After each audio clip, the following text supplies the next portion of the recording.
میں اکثر کہتا ہوں کہ آپ اور میں ہوتے کون ہیں یہ کہنے والے کہ ہمیں اس نے یہ نہیں دیا، ہمیں اس نے وہ نہیں دیا۔ تمہیں تو خبر بھی نہیں ہے کہ اللہ تمہارے لیے کیسے کیسے ذریعے بناتا ہے۔ تمہیں تو آخری وسیلہ لگ رہا ہوتا ہے کہ اصل میں وہ تو اللہ کے وسیلوں کا آغاز ہوتا ہے، کیونکہ تم اس کی صلاحیتوں کا گمان نہیں کر سکتے۔ تم یہ کبھی نہیں سمجھ سکتے کہ اس نے کن کن بہانوں سے تمہیں نوازنے کے منصوبے بنائے ہیں اور کن کن راستوں سے تمہیں عطا کرنے کا سوچا ہے۔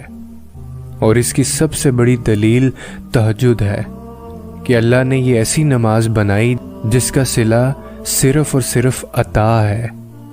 وہ چاہتا تو تہجد بناتا ہی نہ، لیکن اس نے عطا کرنا تھا، اور اس نے ان عطاؤں کے لیے تہجد جیسے بہانے تلاش کرنے تھے اور اس کو بہانہ بنانا تھا۔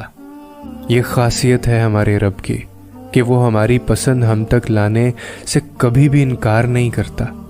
قبولیت کی ایک راہ بند ہو جائے تو فوراً دوسری راہ دکھا دیتا ہے۔ تو اگر تم بھی کسی ایسی ہی معجزوں کی راہ کی تلاش میں ہو تو وہ راہ تہجد ہے، وہ نماز جس کے وجود کا مقصد ہی قبولیت ہے۔ یہی نماز ہے جو فرض نمازوں کے بعد ایسی واحد نماز ہے جو اللہ سے کن کہلوانے کی طاقت رکھتی ہے۔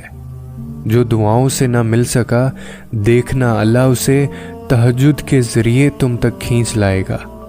تہجد تو بس بہانہ بناتی ہے یا بہانہ بنتی ہے، ورنہ کن کے فیصلے تو کیے جا چکے ہوتے ہیں۔ اور توکل وہ نہیں ہے جو تم اس دروازے کے کھل جانے کے بعد کرتے ہو جو تمہیں پسند ہوتا ہے۔ توکل تو وہ ہوتا ہے جو تم اس دروازے کے بند ہو جانے کے بعد بھی کرتے ہو، جو تمہاری آخری امید تھا۔ توکل یہ نہیں کہ ذرا سی دیری پہ فوراً یہ نتیجہ نکال لیا جائے کہ شاید یہ نصیب میں ہی نہیں ہے۔ توکل تو بس انتظار کرنا ہے، پھر چاہے کتنا ہی وقت کیوں نہ لگ جائے۔ تمہارا اپنی دعاؤں پہ ایمان ہی اللہ پہ رکھے ہوئے یقین کی دلیل ہے۔ جب تم اللہ سے مانگتے ہو اس حقیقت کے باوجود بھی کہ جو تم مانگ رہے ہو اس کا ملنا ناممکن ہے، تب اللہ تمہارے نصیب پر تمہارے ایمان کو فتح دیتا ہے۔ بس تمہیں اتنا یاد رکھنا ہے کہ اللہ تمہارے دل میں کچھ نہیں ڈالتا سوائے اس کے جو وہ تمہیں دینے کو تیار نہیں ہے۔ کچھ بھی تمہارا یا تمہارے دل کا حصہ نہیں بن سکتا جب تک اللہ کا حکم نہ ہو۔